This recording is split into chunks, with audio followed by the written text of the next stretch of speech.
Markus 13 ayat 8, 2, 3. Sebab bangsa akan bangkit melawan bangsa dan kerajaan melawan kerajaan.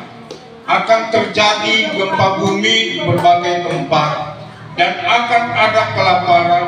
Semua itu baru permulaan penderitaan menjelang zaman baru. Puji Tuhan, kita telah membaca firman Tuhan. Ini kita akan diberikan firman Tuhan ini dengan tema, saudara, akhir zaman. Akhir zaman kalau bahasa aslinya eskatologi. Eskatologi adalah ilmu yang mempelajari tentang hal-hal yang berkaitan dengan akhir zaman, kehidupan setelah kematian dan akhir dunia. Secara umum, eskatologi atau membahas tentang peristiwa-peristiwa yang akan terjadi menjelang akhir kehidupan dan sejarah dunia, termasuk kematian, kebangkitan, penghakiman akhir dan kedatangan Kristus yang kedua kali dalam perspektif Kristen. Di dalam kehidupan kita sebagai orang percaya, tentunya kita sudah lihat peristiwa-peristiwa terjadi, di mana peperangan sudah terjadi sejak zaman dahulu. Seperti firman Tuhan yang kita sudah baca di pagi hari ini, bangsa akan bangkit melawan bangsa dan kerajaan melawan kerajaan, dan terjadi gempa bumi di berbagai tempat dan terjadi kelaparan di semua tempat, di berbagai tempat di seluruh dunia. Bahkan, saudara, terjadi peperangan bangsa melawan bangsa, kerajaan melawan kerajaan, saudara. Bahkan akan terjadi gempa bumi, sudah terjadi, saudara. Jauh sebelumnya, dari zaman ke zaman terjadi peperangan, bahkan gempa bumi terjadi di mana-mana. Kita sudah masuk di penghujung akhir zaman ini. Kita telah melihat tanda-tanda yang terjadi dalam dunia ini secara umum, secara internasional. Peperangan ajaran, bahkan ajaran sesat, pembunuhan di mana-mana, kelaparan, bencana alam di mana-mana, semua sudah pernah terjadi. Itu sebabnya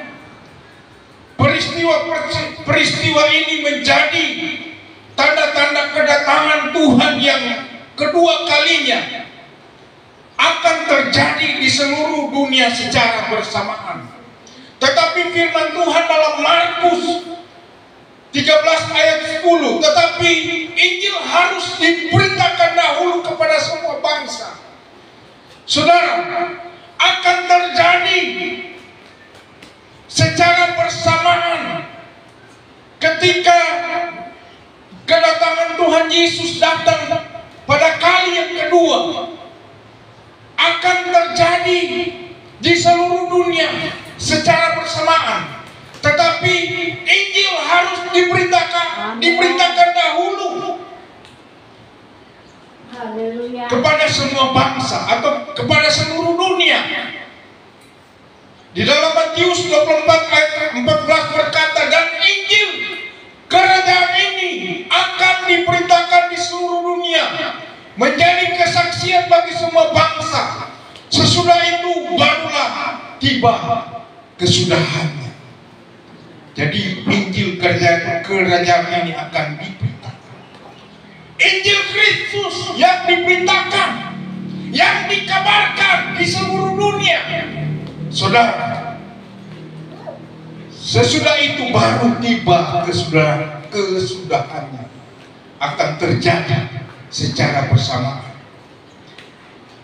Haleluya. Di akhir ini sudah terjadi tanda-tanda akhir zaman. Setelah Injil diberitakan di seluruh dunia menjadi kesaksian bagi semua bangsa, akan terjadi namanya globalisasi, artinya mencapai atau menyangkut ke seluruh dunia. Saudara, ketika kita mempersiapkan kehidupan sebagai orang yang percaya, mempersiapkan kehidupan kita anak-anak Tuhan, mempersiapkan hidup kita harus dekat dan melekat kepada Tuhan. Amen. Mempersiapkan diri kita, mempersiapkan hidup kita menjelang kedatangan Tuhan Yesus datang kedua kali. Saudara, sebab semua tanda-tanda kedatangan Tuhan Yesus itu terpusatkan dalam satu masa, yaitu masa genting ini, yaitu ada masa 3,5 tahun. Haleluya, 3,5 tahun, yaitu masa aniaya atau masa antikristus. Masa 3,5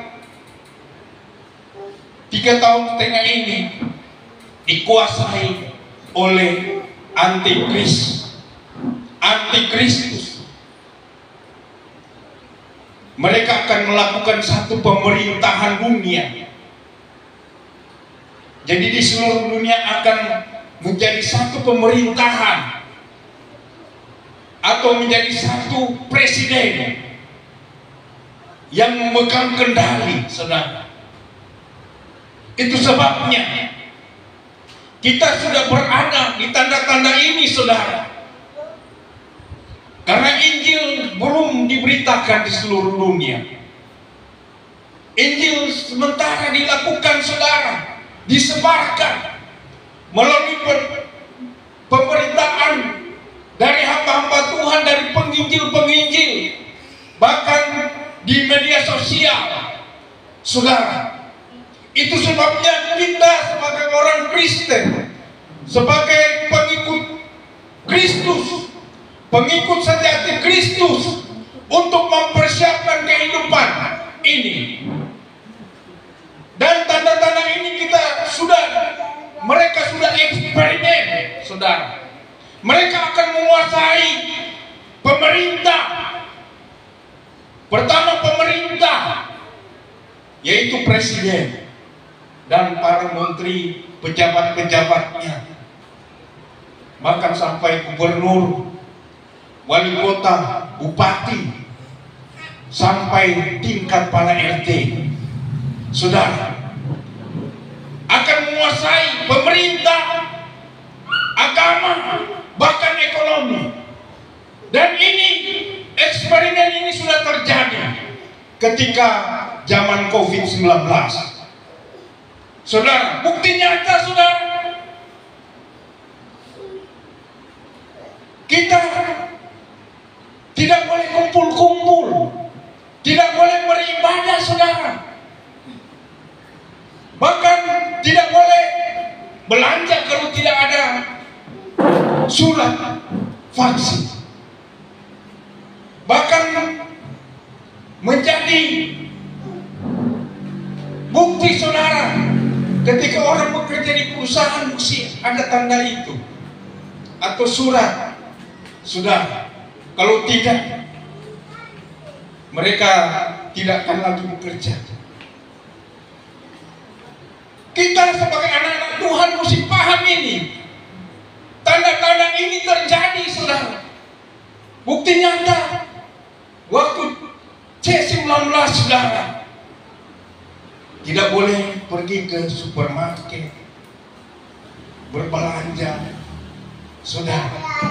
Bahkan orang melakukan usaha-usaha, saudara, ditutup semua, sehingga ekonomi ambruk di Indonesia ini.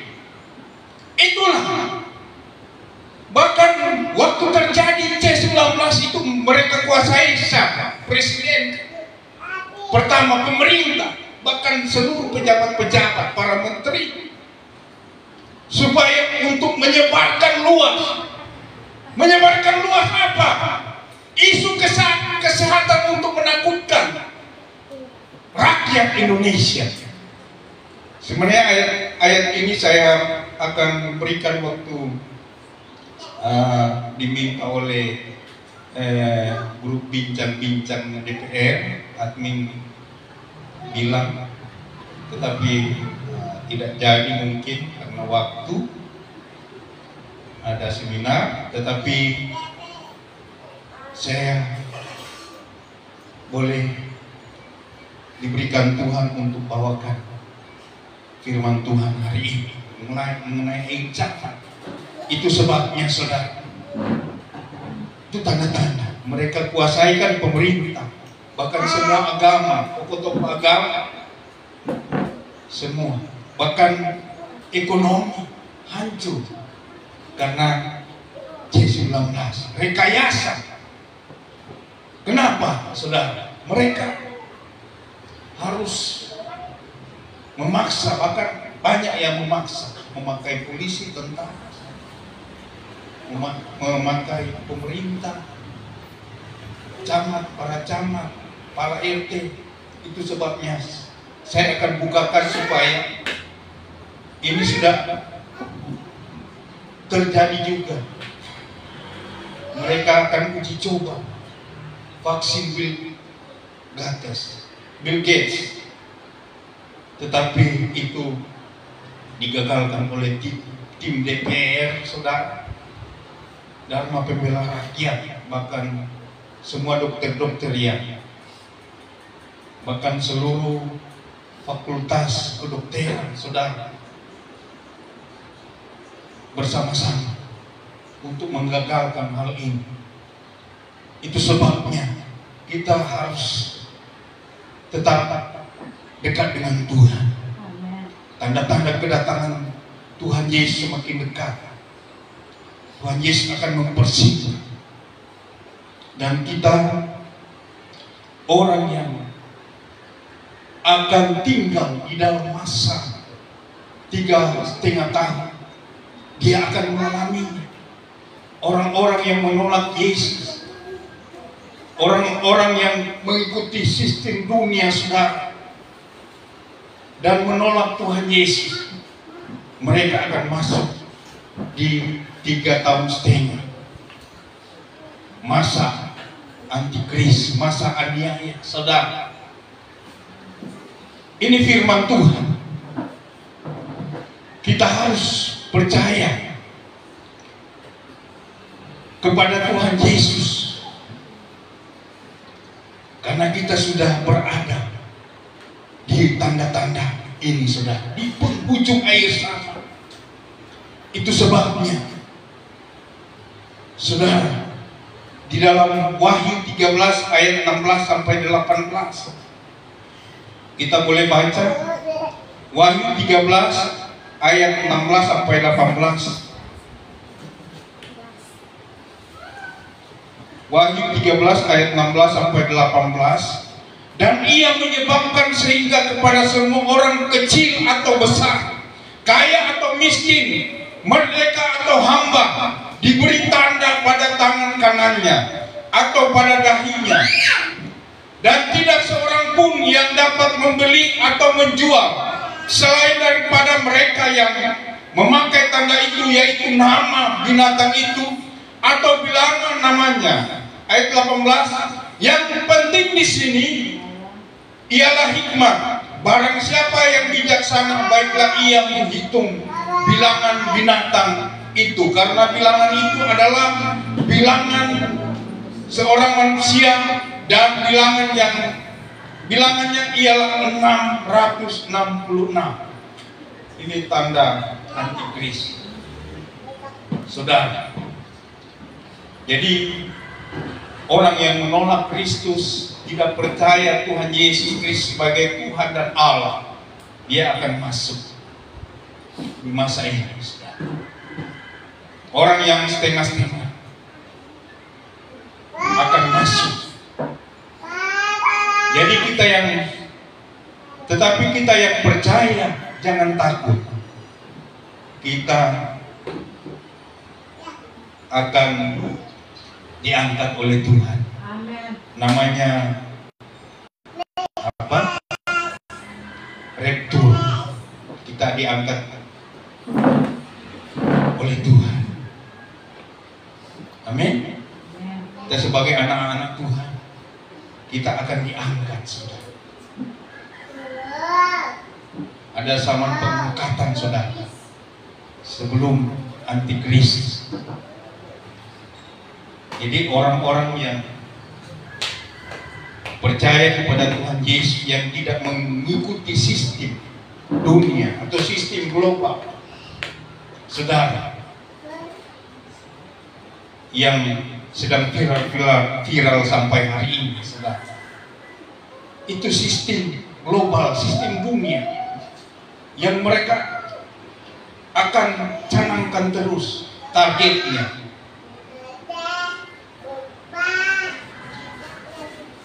Mereka punya target. Indonesia akan menuju apa? Indonesia emas 2045. Sudah. Bahkan target 5 tahun ke depan ini sampai 2030. Ini yang viral-viral yang terjadi. Tentunya saudara jemaat Tuhan sudah ketahui, sudah lihat-lihat di YouTube, bahkan di berita-berita, saudara. Itu sebabnya kita harus pahami ini. Dan ketika orang-orang yang tidak mengakui Tuhan Yesus sebagai Tuhan dan Allah, bahkan mengikuti sistem dunia, mereka akan terjerat di 3,5 tahun masa antikristus. Saudara, bahkan sebelumnya mereka akan melakukan pendaftaran. Jadi siapa yang mau ikut mendaftar, ikut program ini, saudara, ikut kebijakan ini, mereka akan seperti itu nanti. Dan mereka akan memasang namanya chip.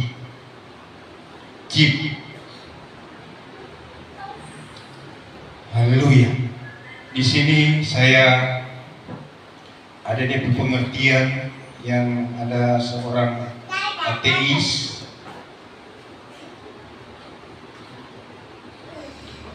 sesuai dengan kitab Wahyu, dalam bahasa Yunani ini tanda atau tanda sesuai kitab Wahyu 16-18. Kalau dalam bahasa Yunani, karagma berarti tanda atau tempel atau cap. Ini stempel atau cap. Ya, lama-lama mereka akan berikan chip. Itu tanda supaya semuanya terhubung dalam diri manusia. Itu bahkan penemu seorang ateis, Dr. Carl Sanders, pencipta dan mendesain microchip ini.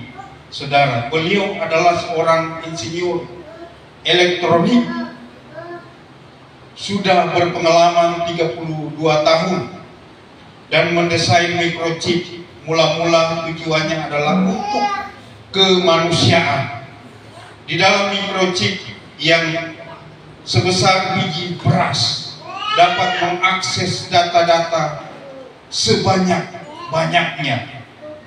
Dan sekarang sudah dikembangkan lagi, saudara. Di dalam microchip lebih canggih lagi, memiliki pola transponder untuk merekam data seperti nama-nama orang atau foto. Jadi datanya ada semua. Nomor pengamanan sosial seperti KTP, itu semua. Data sidik jari. Kemudian deskripsi fisik, bisa menghimpun data yang banyak, termasuk hobi, warna kesukaannya, warna kesukaan kita, alamat, sejarah keluarga, pekerjaan atau income kita. Berapa income kita itu diketahui semuanya. Informasi pajak, bahkan orang-orang yang belum pernah membayar pajak itu semuanya terekam. Rekam jejak kriminal juga terekam. Bila ada di mana, ini terhubung.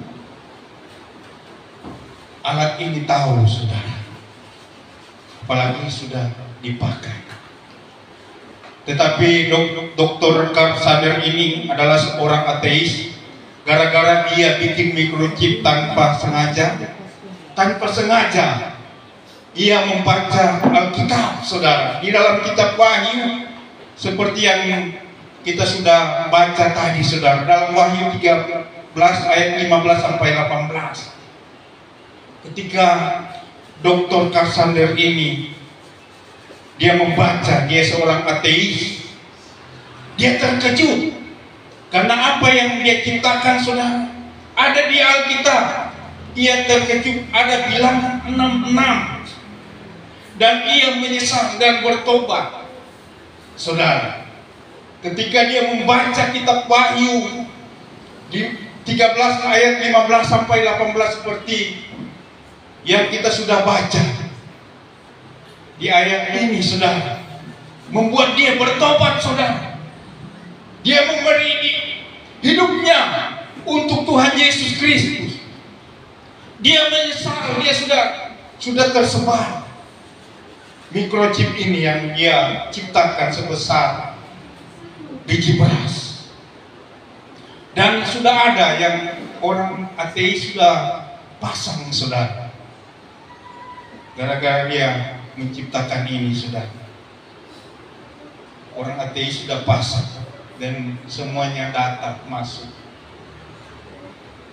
Saya cek di komputer, semua di media internet masuk semua, saudara, terhubung semua. Itu sebabnya jangan kita main-main di zaman ini, saudara. Jangan, oh, itu kebijakan kuat, kebijakan pemerintah harus cukup. Emang orang harus patuh kepada pemerintah, tetapi lebih taat kita patuh kepada Tuhan Yesus, Sang Penguasa. Kalau pemerintah sudah memberikan kebijakan yang tidak pro rakyat juga kan banyak, saudara. Itu sebabnya di akhir zaman ini menjadi kontroversi bagi kita umat-umat, apalagi kita sebagai hamba-hamba Tuhan, gembala-gembala sidang, pendeta-pendeta, menjadi kontroversi kebijakan-kebijakan yang diambil yang tidak pro rakyat. Semestinya hal-hal tersebut, saudara, tidak boleh dipaksa. Tidak boleh dipaksa. Kalau itu pun bagus, saudara, tidak boleh dipaksa. Nanti orang cari sendiri. Tuh, itu sebabnya, saudara, saya bukakan ini karena saya buat keluarga, istri, anak-anak, bahkan cucu, bahkan jemaat saya, bahkan juga simpatisan, untuk membuka kebenaran ini supaya kita tahu Bila terjadi lagi, saudara, jangan kita pro, saudara, karena kita sudah tahu kebenaran ini. Memang, saudara, produk-produk yang ada di toko supermarket kita masih bisa membeli. Tetapi satu saat kita sebagai anak-anak Tuhan yang tidak mengikuti sistem, kita sudah tidak membeli atau menjual lagi. Sudah, itu sebabnya kita harus paham. Kita diberikan hikmat. Makanya di ayat tadi, saudara, yang kita sudah baca tadi, di dalam firman Tuhan, kita diberikan hikmat, saudara, supaya kita mengetahui angka-angka tersebut, saudara. Makanya semuanya di dalam kehidupan ini, di dalam administrasi pemerintahan, semuanya angka-angka yang muncul. Itu sebabnya kita harus mengetahui tanda-tanda Allah kepada kita sebelum terjadi masa aniaya. Jadi orang-orang Kristen kita, kalau Muslim ada juga Dajjal namanya.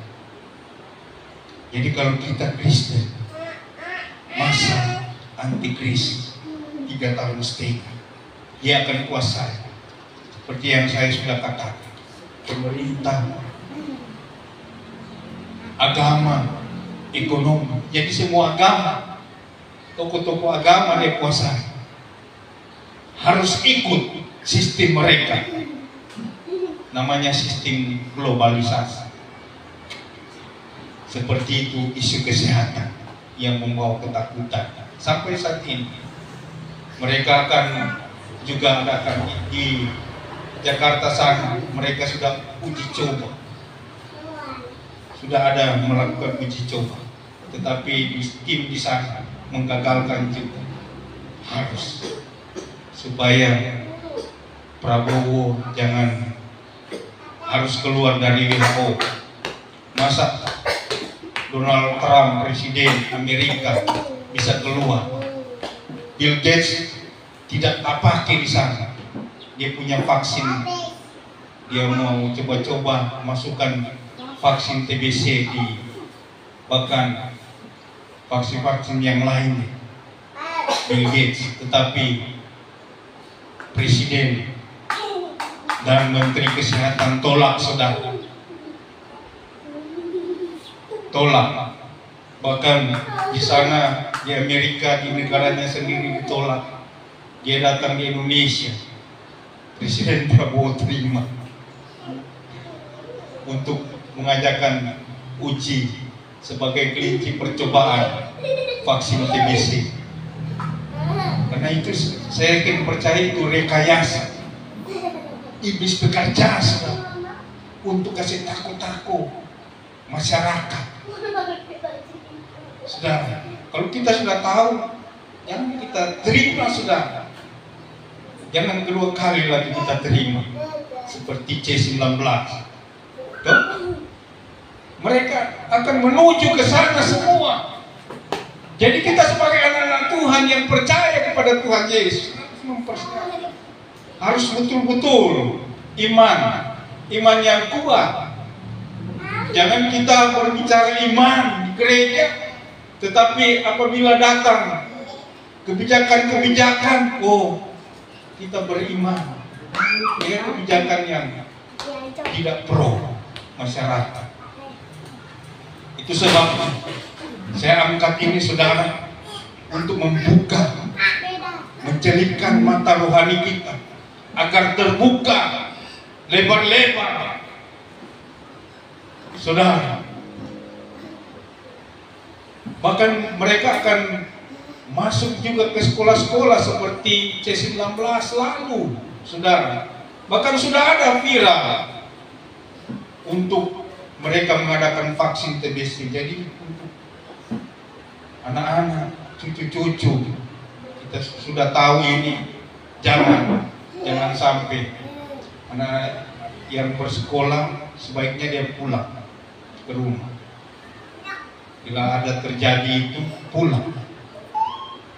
Jangan terima itu, karena itu mereka akan mewajibkan juga sampai anak-anak sekolah. Bayangkan dari Menteri Kesehatan saja bilang cuma dari umur 15 sampai 40 berapa itu akan diuji coba. Ini sudah viral sampai anak sekolah. Semacam C19 lalu mereka bikin begitu juga. Pertama, batas usia. Lama-lama dong bagi sampai anak-anak divaksin semua, sampai orang tua, sampai orang yang ada sakit bawaan dong bagi divaksin semua. Itu sebabnya kalau kita sudah tahu hal ini, kita harus waspada, kita harus jeli. Tuhan Yesus memberikan roh keberanian untuk kita berbicara, untuk kita berargumentasi, karena semuanya ada undang-undang hak asasi manusia. Kita punya undang-undang juga kesehatan, HAM, hak asasi manusia, undang-undang juga Undang-Undang Dasar 1945 kita pegang, kita kembali ke undang-undang. Seperti firman Tuhan, kita kembali kepada rel kebenaran firman Tuhan. Jangan kita terbawa arus di dalam dunia ini. Jadi saudara, kita berbicara iman, kita harus kuat teguh. Dan saya sudah praktekkan ketika aku ambil di grup dengan keluarga yang dokter di Malalaya, berbicara soal ini.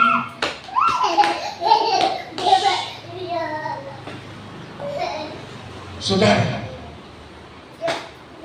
bahkan mereka tantang saudara, kalau Anda berani sebagai pendeta pergi berdoa di Malalaya, orang kena COVID semua. Ya, berani. Kami berani, kami cuma tim 2 orang saja pergi. Yang penting kasih ruang untuk kita pergi. Kami pergi tidak pakai masker kalau perlu. Bukan nak perlu pakai masker. Sudah. Bahkan dokter-dokter di sana juga biar perlu pakai masker 100 lapis. Boleh. Kita tidak. Kita akan hadapi, kita berdoa. Tuh pasien-pasien bilang kena COVID-19. Seorang dokter, mereka tantang saya di grup untuk pas lagi satu marga tuh di grup keluarga Raul. Tapi iya, kami cuma 2 orang akan pergi. Tetapi kasih ruang. Dan kami akan ambil bukti video supaya kami akan sebarkan bahwa membuktikan ini COVID ini semuanya rekayasa. Sudah. Saya pernah ditantang dokter itu di Malalaya. Dan ternyata mereka takut. Mereka sudah tetap, mereka sudah memberikan apa? Mereka tidak dikasih masuk. Apalagi kalau jangan pakai masker. Saudara, termasuk pendeta-pendeta. Padahal ini mereka tantang. Tetapi saya memberanikan diri untuk, karena berbicara iman. Iman harus dengan tindakan. Tanpa tindakan, iman kita mati. Saudara, itu yang saya pegang waktu itu. Oh, ini yang terjadi, saudara. Itu sebabnya mempersiapkan kehidupan kita karena kedatangan Tuhan tidak lama lagi. Kita mempersiapkan kehidupan kita agar kita terangkat, mengalami namanya pengangkatan, raptur. Saudara, kita diubahkan. Ini pengangkatan ini sudah terjadi kepada Henok, diangkat hidup-hidup ke surga. Baru siapa lihat? Elia diangkat hidup-hidup. Jadi ada orang di surga, ada pemahaman. Mereka bilang belum di surga, masih kosong. Itu Henok dan Elia ada terangkat hidup-hidup di surga. Mereka sah, bahkan malaikat-malaikat di sana. Bahkan Tuhan Yesus Kristus sudah ada di sana. Itu sebabnya akan terjadi juga pengangkatan di zaman kita ini, sudah. Sebelum masa antikris kita sudah diangkat oleh Tuhan. Jangan takut. Itu yang tak tinggal, itu yang setengah-tengah. Mereka akan mengalami masa aniaya. Kita sudah diangkat oleh Tuhan, diubahkan. Haleluya. Itu sebabnya mempersiapkan kehidupan kita di dalam kita melayani Tuhan. Karena dengan iman yang teguh, bila ada tekanan-tekanan, iman yang harus kita kuat. Kita beriman dalam Kristus, karena banyak pengajaran juga. Beriman bukan kepada Kristus, beriman di nama lain, nama Tuhan lain, ilah-ilah lain, saudara, sekte-sekte, saudara. Makanya kedatangan Tuhan yang kedua kali, Dia akan tanya iman. Masihkah ada iman kita sampai kedatangan Tuhan Yesus yang kedua kali? Saudara, Tuhan akan tanya, masihkah ada iman? Jadi iman itu kita pertahankan, iman di dalam Kristus Yesus. Amin. Itu sebabnya sangat penting iman dan tindakan, bahkan ketegasan di dalam menghadapi masalah-masalah dalam dunia ini, menghadapi roh-roh ketakutan, menghadapi masalah-masalah keluarga, saudara, menghadapi kuasa-kuasa jahat, kuasa iblis. Jadi iman yang Tuhan selalu tanya di dalam Lukas 18 ayat 8, Aku berkata kepadamu, Ia akan segera membenarkan mereka, akan tetapi jika Anak Manusia itu datang, jika Tuhan Yesus datang kedua kali, adakah Ia mendapati iman di bumi? Itu dalam Lukas 18 ayat 8. Dia masih tanya, adakah iman kita di bumi ini? Sudah, iman yang sangat penting, atau imannya tetap tinggal di dalam Kristus Yesus. Iman yang tetap tinggal di dalam Kristus, percaya kepada Yesus Kristus, jangan menolak Kristus Yesus. Haleluya. Kita mesti percaya kepada Tuhan dan Allah kita adalah Tuhan Yesus Kristus, bukan Tuhan yang lain atau Allah yang lain. Sudah. Karena saya banyak berdebat juga dengan orang-orang seperti ini, memakai nama Tuhan yang lain. Haleluya. Itu sebabnya Mari kita sebagai anak-anak Tuhan harus pegang terhadap Injil Kristus yang akan disebarkan di mana-mana melalui pemberitaan kita sebagai hamba-hamba Tuhan, sebagai anak-anak Tuhan, kesaksian kita, penginjil-penginjil disebarkan, diviralkan semua, memproklamirkan nama Tuhan Yesus Kristus di atas segala-galanya. Tetap beriman pada Tuhan Yesus dan jangan ada Allah-Allah lain dalam hidup kita, sebab hanya Yesus satu-satunya Tuhan dan Juru Selamat manusia yang tidak menyangkal namanya.